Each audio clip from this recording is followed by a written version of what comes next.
Bonjour, bienvenue sur Sudokanar. Le round 7 du Sudoku Grand Prix va bientôt se tenir, début juillet 2021. Il est organisé par la Pologne en la personne de Piotr Dowski, qui est un auteur habitué de la Pologne. D'habitude, il n'est pas tout seul, mais là, il a conçu le round entièrement. Voici le programme. On a 5 grilles classiques, comme d'habitude, un total aux environs de 150 points, un quart des points. Et les grilles, on a quand même 3 grilles au-dessus de 30 points, donc ce sont des grilles qui vont probablement nécessiter de repérer des triplés cachés ou peut-être un X-Wing ou quelque chose comme ça. Donc il faudra peut-être être un petit peu expérimenté pour aborder ces grilles-là. Mais au niveau des variantes, on a des variantes très peu chères, donc qui devraient se résoudre assez facilement. Est-ce qu'elles se résolvent rapidement? Ça, c'est une autre histoire. Ensuite, on a des grilles un petit peu plus moyennes, vers 50-61 points. On n'a rien autour de 40 points. Et le Scattered Sudoku à 61 points, à mon avis, va être sous-estimé comme toujours. Et puis, on a une grille d'une variante nouvelle, et puis 2 variantes assez standards, très chères. Disons, dans les 80 points, c'est rare de voir ces variantes aussi chères. On aura donc une grille de Fortress à 19 points, et j'ai répertorié ici des grilles de Fortress de précédents Grands Prix, et on voit que c'était toujours sensiblement plus cher. Il y en a eu aussi des beaucoup plus chères, mais celles qui s'approchaient le plus sont celles-là. Donc si vous voulez vous entraîner avec un petit peu plus difficile. La règle de Fortress est assez simple à résumer. Dès que vous avez une case blanche à côté d'une case grise, pardon, la case grise contient un chiffre plus grand, comme on voit dans la solution, ce 8 qui est plus grand que 6, ce 4 qui est plus grand que 3 et que 2, ce 4 qui est plus grand que ce 2 et ce 2, et ainsi de suite. Et pour résoudre ce genre de grille, donc on peut imaginer qu'à 19 points, il va y avoir beaucoup de chiffres donnés au départ, et probablement des chiffres donnés juste à côté d'une case grise, auquel cas, par exemple, pour ce 6, on peut voir que ça doit être plus grand que 6 sans être un 8 ou un 9, donc c'est automatiquement un 7. Voilà le genre de déduction qu'on peut faire immédiatement. Ou le genre de déduction, c'est que dans un bloc comme celui-ci, les chiffres qui sont là, ben,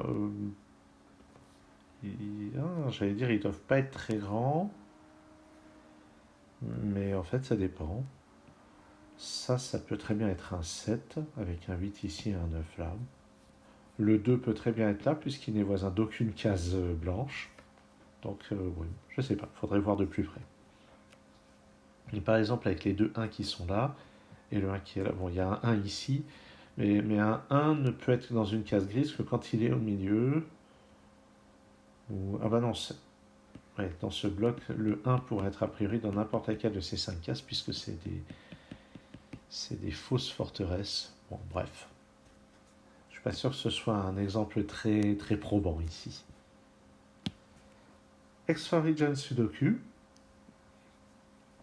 Donc le principe, c'est que les cases grises qui sont là forment une région supplémentaire, et on nous indique donc qu'il y aura juste une région supplémentaire, ce qui clash par exemple avec le problème que j'avais proposé moi-même dans le round 4 de 2021, c'était Extra Regions au pluriel parce qu'il y avait plusieurs régions supplémentaires. Donc là, il y aura une région supplémentaire, éventuellement éparpillée comme sur cet exemple, avec donc les chiffres de 1 à 9. Donc ça doit se résoudre grosso modo comme un sudoku classique, mais en faisant bien attention à ce qu'il n'y ait pas de répétition dans ces chiffres-là. Donc à moins de résoudre cette grille complètement, je ne vais pas tellement pouvoir illustrer la manière dont on applique cette logique. Mais ça peut être important à un moment de savoir que ce chiffre est différent de celui-là. Je ne sais pas trop comment, je ne sais pas trop de quelle manière. Voici donc quelques grilles de référence. Il y en a eu quelques-unes autour des 20 points, qui peuvent donc constituer vraisemblablement de bons entraînements pour ceci, sauf si ce sont des régions d'un seul tenant. Alors que là, visiblement, on va avoir une région éclatée. Renban Sudoku, ça c'est une variante qu'on trouve assez souvent. Souvent, c'est assez cher. Mais là, 24 points. Et on voit qu'il y a quand même plusieurs fois des grilles autour de voilà, entre 28 et 33 points, donc ça peut être des bons entraînements. Le principe, c'est qu'à chaque fois qu'on a une région grisée, il faut bien voir qu'ici, on a 4 régions grisées, eh bien, les chiffres qu'on a à l'intérieur sont tous différents et ils sont globalement consécutifs, comme on peut le voir ici, 1, 2, 3, 4, 5 dans le désordre. Ils peuvent être dans l'ordre, mais pas forcément.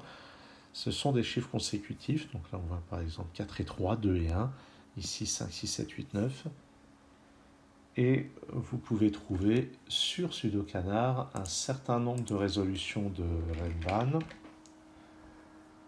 Ah, pardon, je me suis trompé en tapant. Il y a 11 vidéos avec Renban dans le titre sur Sudokanar. Donc vous pouvez vous renseigner sur les techniques à employer. Symmetric Unequal, pour seulement 30 points. Il y a eu 2 exemplaires de Symmetric Unequal dans le Grand Prix. Il y a eu la première en 2016, c'était un round italien, une grille à 58 points qui était très très surcotée. Cette grille était beaucoup plus facile que ce que ces 58 points suggèrent. Et une grille récemment qui était composée par votre canard pour 39 points, donc certainement d'une difficulté beaucoup plus proche de ce qu'on aura là. Et la règle, il faudrait quand même que j'en parle, c'est qu'à chaque fois qu'on a 2 cases qui sont symétriques par rapport au centre de la grille, vous voyez, symétriques comme ceci, par rapport au centre de la grille, elles doivent contenir des chiffres différents, comme ici ce 8 et ce 2. Ici, ce 1 et ce 6 sont différents, ce 1 est différent de ce 8, et ainsi de suite.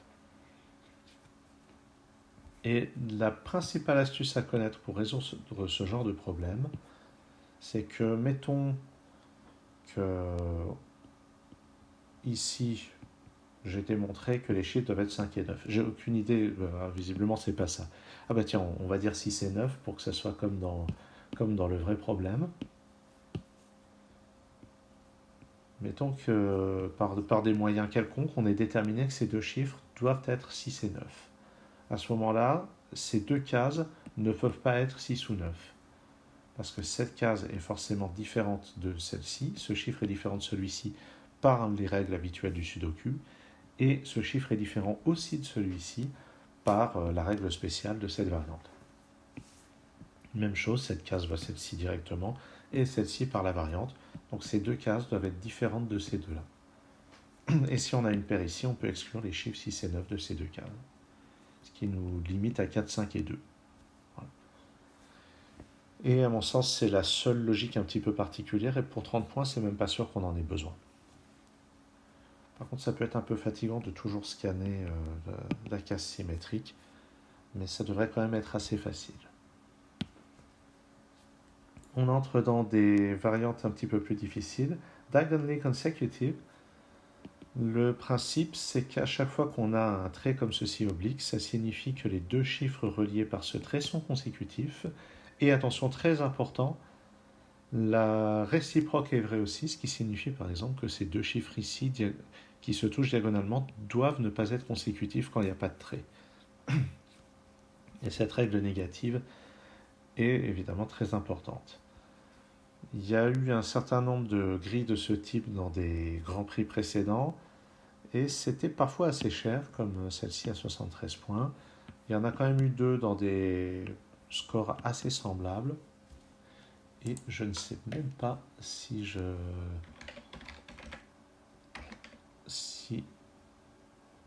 j'en ai déjà traité sur la chaîne. Oui, une fois. Et c'en était une, et ben je ne sais pas laquelle. Je ne sais pas laquelle, mais je vais regarder. C'était une de 2020. Ah non, c'était une de livret, ben c'est celle du livret d'instruction.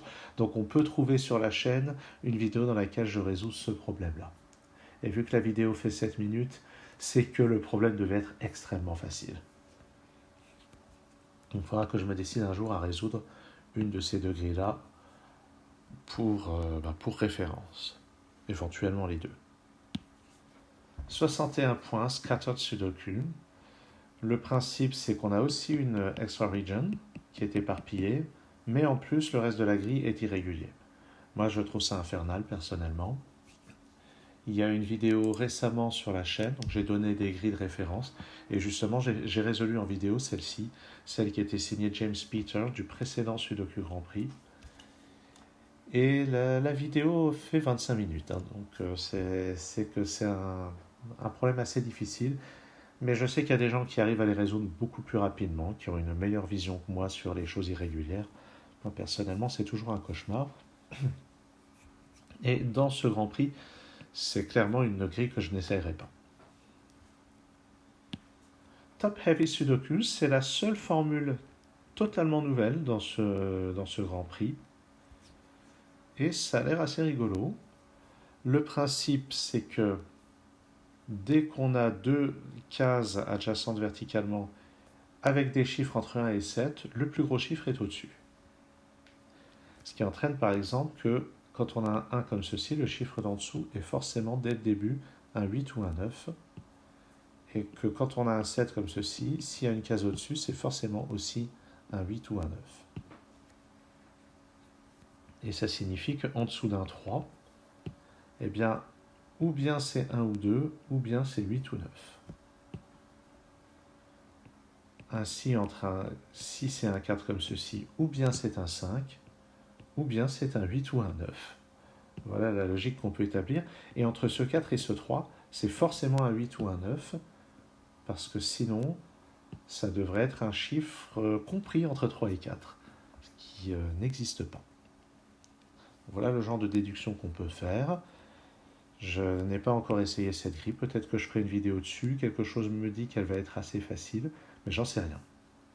Quant à la grille du Grand Prix, 71 points, moi je pense que la logique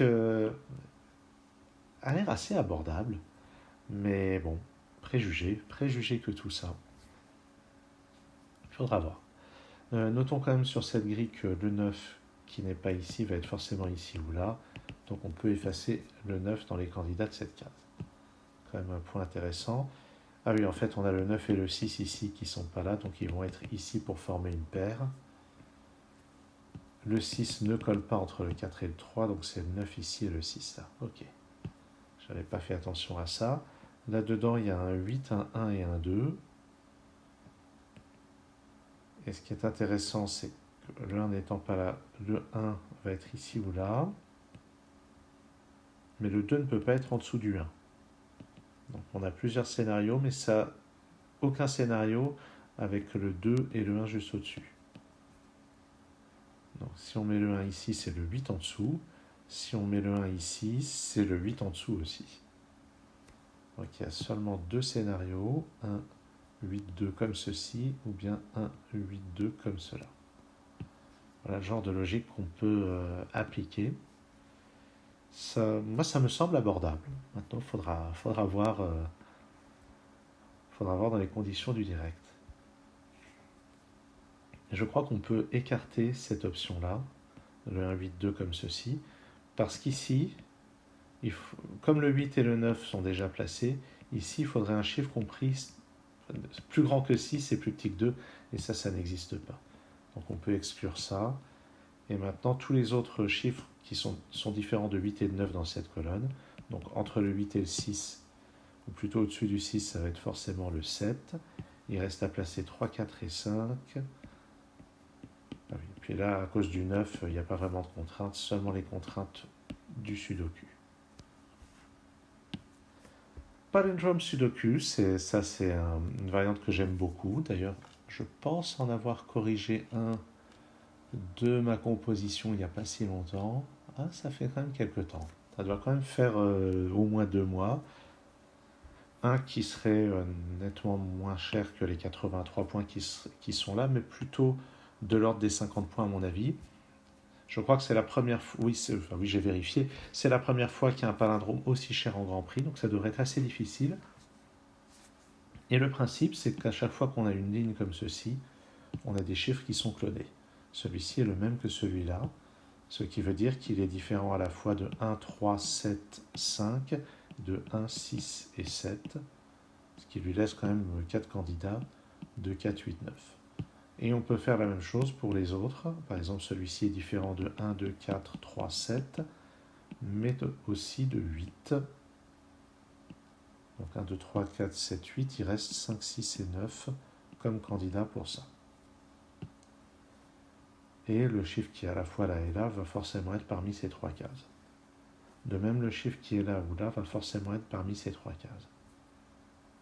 Ce qui veut dire que ça pourrait être le 8. Que si c'est ce chiffre-là, c'est forcément un 2, mais qu'il faut voir la logique relative à ce palindrome. 4, 5, 6, 7, 8. 1, 2, 3, 4, 5, 6, 7, 8. Ah ben celui-ci, il est au centre du palindrome, donc il n'est pas contraint. Par contre, ce chiffre-là doit être le même que celui-ci.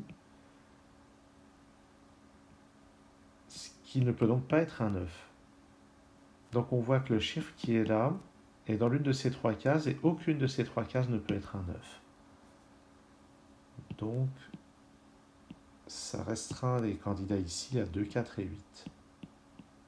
Et on ne sait pas encore si c'est ce 8 ou bien un...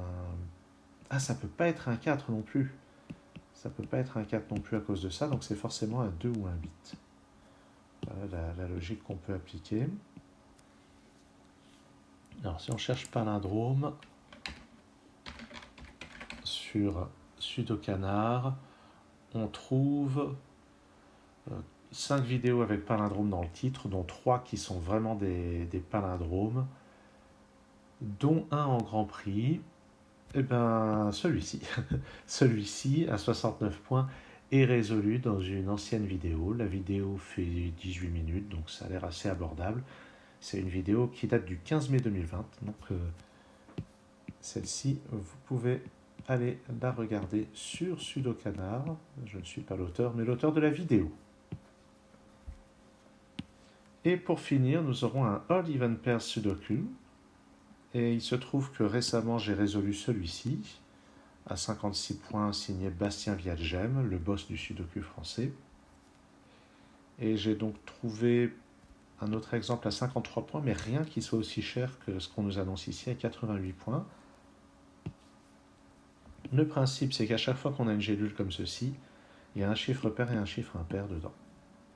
Ce qui, sur cet exemple, va être certainement assez bidon, puisque ici, ça doit être un chiffre impair, à cause de ce 2. Et il voit 1, 3, 9, 5, c'est forcément un 7 ici. Donc quelque chose me dit que cet exemple est outrageusement facile. L'exemple de Bastien n'était pas outrageusement difficile, mais il y avait une petite astuce à repérer. 88 points, ben je ne sais pas trop à quoi m'attendre. Ce qui est sûr, c'est que je l'essayerai, parce que c'est une variante que je trouve assez sympathique. L'astuce dans la grille de Bastien, c'était qu'il y avait toute une région où il y avait plein de gélules et quelques cases restantes. C'était une réunion de 4 blocs 3-3. Et il restait 4 cases, et en comptant globalement combien il y avait de chiffres pairs et de chiffres impairs dans ces 4 régions, forcément les 4 cases non occupées devaient contenir des chiffres impairs, et à partir de là, tout se démêlait assez harmonieusement. Et bien voilà qui conclut mon exploration de ce livret d'instructions. Je pense dans les jours à venir traiter quelques-unes des grilles dont j'ai donné la référence ici. Je ne sais pas si je traiterai celle-ci. Si j'avais le courage, j'essaierai de créer un exemple de Top Heavy Sudoku, mais je ne peux pas vous promettre que je le ferai. Merci d'avoir suivi cette vidéo et à très bientôt sur Sudokanar.